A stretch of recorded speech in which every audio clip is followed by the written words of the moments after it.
Hello students, आज हम लोग आप लोगों को मैकेनिक्स में कुछ फोर्स एनालिसिस पे बेस्ड न्यूमेरिकल कराते हैं। तो पहला न्यूमेरिकल आपका है दो समान बल एक बिंदु पर कार्यरत है। मतलब सपोज कर लेते हैं ये आपका एक पॉइंट है और इस पॉइंट पर हम ये सपोज कर लेते हैं ये हमारा एक पॉइंट है। इस पॉइंट पर दो इक्वल फोर्स हैं जो एक्ट कर रहे हैं और दोनों इक्वल फोर्स मतलब दोनों फोर्स इक्वल हैं। तो अगर हम एक फोर्स को P सपोज कर लें तो दूसरा फोर्स भी P ही होगा, क्योंकि दोनों फोर्स इक्वल है। और उनके बीच का कोण यानी उनके बीच का जो एंगल ये एंगल थीटा ये आपका 60 डिग्री गिवन है। अब क्या कर रखा है, यदि परिणामी बल 20√3 न्यूटन हो तो यानी अगर रिजल्टेंट फोर्स जो है उसका मैग्नीट्यूड 20√3 न्यूटन हो तो प्रत्येक बल का मान ज्ञात कीजिए, यानी इन दोनों बल की वैल्यू क्या हो। क्वेश्चन आप लोग फिर से समझिए, कह रखा है कि दो फोर्स वो इक्वल मैग्नीट्यूड के हैं और एक ही पॉइंट से एक्ट कर रहे हैं। तो हमने सपोज कर लिया दो फोर्स जो इक्वल मैग्नीट्यूड के हैं वो मैग्नीट्यूड उनका P है और इस पॉइंट का नाम हमने O दे दिया। O पॉइंट से दोनों एक्ट कर रहे हैं और उनके बीच का एंगल क्या, theta equal to 60 degree given है। इन दोनों का जो रिजल्टेंट है, रिजल्टेंट मान लेते हैं ये R, इस R की वैल्यू गिवन है 20√3 न्यूटन। तो इस दोनों फोर्स जो इक्वल मैग्नीट्यूड के हैं इनकी वैल्यू क्या होगी उसको हमें फाइंड करना है। तो पिछले टर्म पे हमने ला पैरेललोग्राम में आपको रिजल्टेंट फोर्स फाइंड करने का फार्मूला बताए थे। तो फार्मूला आपका क्या था, R square is equal to P square plus Q square plus 2PQ cos theta, ये फार्मूला था। तो इसमें रिजल्टेंट की वैल्यू कितनी गिवन है, 20√3 गिवन है। इसका square equal to force equal है तो सबको हम P सपोज कर रहे हैं। तो यहां पर P square plus 2P into P into cos 60 degree. तो ये वैल्यू पुट कर देंगे तो ये आपका 20 का स्क्वायर 400 √3 का square 3 is equal to 2P square plus 2P square और कॉस 60 की वैल्यू जो होती है वो 1/2 होती है। तो इस 2 से 2 cancel, 400 into 3 is equal to 3P square आ गया। इस 3 से 3 कैंसिल तो P स्क्वायर की वैल्यू कितनी आ गई, 400, यानी P square is equal to 400 और P इज इक्वल टू √400 और P इज इक्वल टू आपका क्या आ गया 20 न्यूटन। इस तरह से दोनों जो इक्वल फोर्स हैं उनकी वैल्यू कितनी आएगी, 20 न्यूटन के इक्वल आएगी। अगला न्यूमेरिकल आपका है 200 न्यूटन के बल को दो ऐसे घटक बलों में विभाजित कीजिए। मतलब 200 न्यूटन का एक फोर्स है, उसको दो फोर्स में रिजॉल्व करना है, दो फोर्स में डिवाइड करना है जो एक दूसरे के लंबवत हों। यानी दोनों फोर्स जो है, जिन दो फोर्स में डिवाइड करना है वो दोनों एक दूसरे के परपेंडिकुलर हैं और उनमें जो अनुपात है, रेशियो है 3:4 का है। तो अगर हम यहां पे सपोज कर लें एक बल P है दूसरा बल Q है, तो एक बल P है और दूसरा बल Q है, उसमें रेशियो 3:4 का है।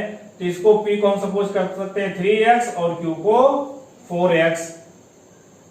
तो हमने P को 3x सपोज कर लिया, Q को 4x सपोज कर लिया और इनका रिजल्टेंट जो R है वो 200 न्यूटन है और ये दोनों एक दूसरे के परपेंडिकुलर हैं। तो अगर दो फोर्सेस एक दूसरे के परपेंडिकुलर होते हैं तो उनके रिजल्टेंट का जो फार्मूला होता है उसको हमने आपको बताया था। फार्मूला आपका है R square is equal to P square plus Q square. R की वैल्यू यहां पर 200 है, 200 का square is equal to 3x square plus 4x का स्क्वायर। तो यहां पर आपका 200 का स्क्वायर जो होगा 4 इंटू 4 टाइम 0 यानी 40,000 ये आ गया। यहां पर 9x², यहां पर 16x², तो ये 40,000 इज इक्वल टू 25x²। तो यहां से x² की जो वैल्यू आएगी 40,000 अपॉन 25। तो इसको डिवाइड करेंगे तो 25 4 जा आपका 100 होता है, 8 जा 200, 12 जा 300 और 16 जा 400, यानी 25 16 जा ये आपका कैंसिल हो गया। यानी x² की वैल्यू जो आ गई 1600 आ गया। तो यहां से x की वैल्यू √1600 x इक्वल टू आपका 40 आ गया। तो x की वैल्यू 40 आ गई तो आपके फोर्सेस क्या होंगे, x की वैल्यू यहां पुट करेंगे तो p की वैल्यू आ जाएगी, यहां पुट करेंगे तो q की वैल्यू आ जाएगी।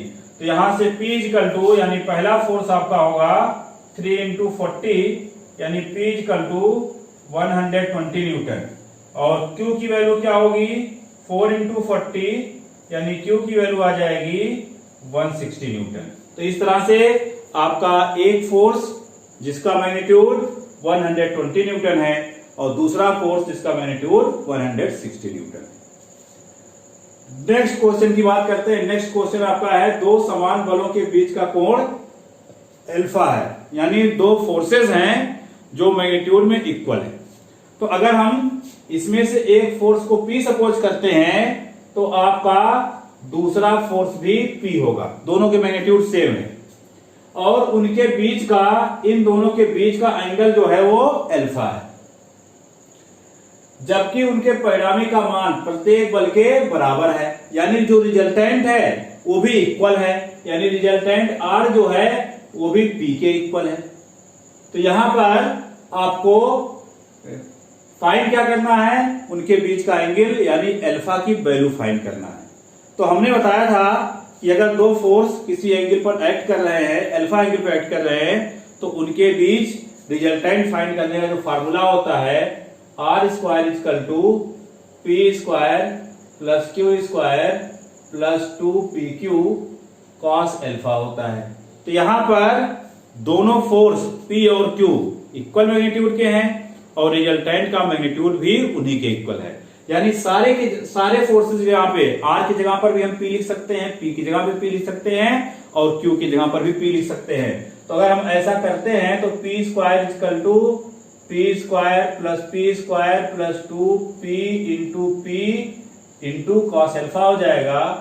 P² equal to 2P² plus 2P² cos alpha हो गया। अब इसके बाद हम यहां पे क्या करेंगे, आपका P² 2P² कॉमन है, 2P² कॉमन ले लेंगे तो P² equal to 2P² 1 plus cos alpha हो गया।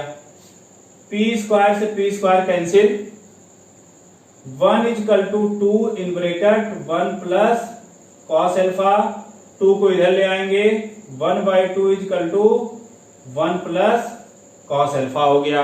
अब इस 1 को दूसरे तरफ भेजेंगे तो इस 1 को दूसरे तरफ भेजेंगे तो cos alpha equal to 1/2 minus 1 यानी cos अल्फा इक्वल टू -1/2 आ गया और -1/2 cos के कितने डिग्री की वैल्यू होती है, तो -1/2 cos 120 डिग्री की वैल्यू होती है। तो यहां से cos alpha equal to cos 120 degree और अल्फा की वैल्यू जो आपकी आ गई 120 डिग्री आ गई। यानी अगर दो इक्वल मैग्नीट्यूड के फोर्स उनके बीच का एंगल अल्फा है और रिजल्टेंट भी उन्हीं फोर्स के इक्वल है तो उस केस में उनके बीच का जो एंगल होता है वो 120 डिग्री के इक्वल होता है। नेक्स्ट क्वेश्चन है दो बराबर बल एक बिंदु पर क्रिया करते हैं, यानी दो फोर्स हैं वो इक्वल मैग्नीट्यूड के हैं और एक पॉइंट पर एक्ट कर रहे हैं। तो हमने सपोज कर लिया ये पॉइंट है, इक्वल मैग्नीट्यूड के फोर्स P और ये इधर भी P है और इनका जो रिजल्टेंट है, रिजल्टेंट के मान का वर्ग, मतलब रिजल्टेंट अगर हम ये सपोज कर लें ये R है और इस r का अगर हम स्क्वायर कर दें तो r स्क्वायर जो है उनके मानों के गुणनफल के 3 गुने के बराबर है। यानी r square is equal to 3 time p into p, यानी r square is equal to 3p square. ये हमारा एक रिलेशन आ गया। तो बलों के बीच का कोण बताइए, यानी ये जो दोनों फोर्स हैं PP, इनके बीच का एंगल क्या होगा। अगर हम सपोज कर लें इनके बीच का एंगल अल्फा है, तो रिजल्टेंट फोर्स फाइंड करने का हमने फार्मूला बताया था आपको कि r square is equal to p square plus q square plus 2pq cos alpha. अब यहां पे देखिए r स्क्वायर की वैल्यू कितने के इक्वल है, 3p स्क्वायर के इक्वल है। दोनों फोर्स इक्वल मैग्नीट्यूड के हैं, तो यहां होगा p स्क्वायर, यहां भी होगा p स्क्वायर, यहां होगा 2p स्क्वायर कॉस अल्फा हो जाएगा।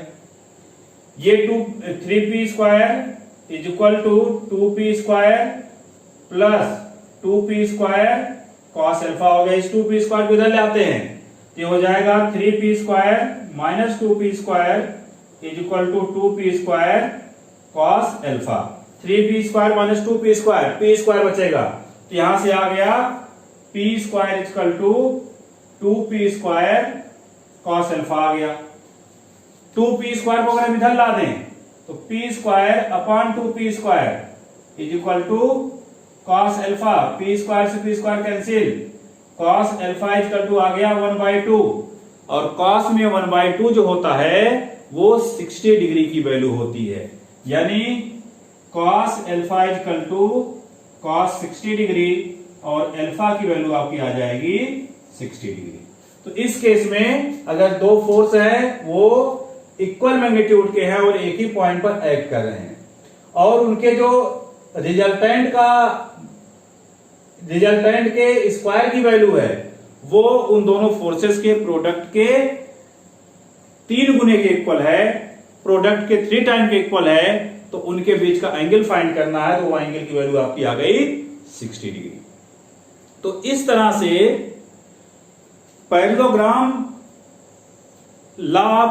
ऑफ फोर्सेस पे बेस्ड जो फार्मूले का डेरिवेशन हुआ था, उस डेरिवेशन पर बेस्ड जितने भी न्यूमेरिकल हैं उनको आप सॉल्व करिएगा।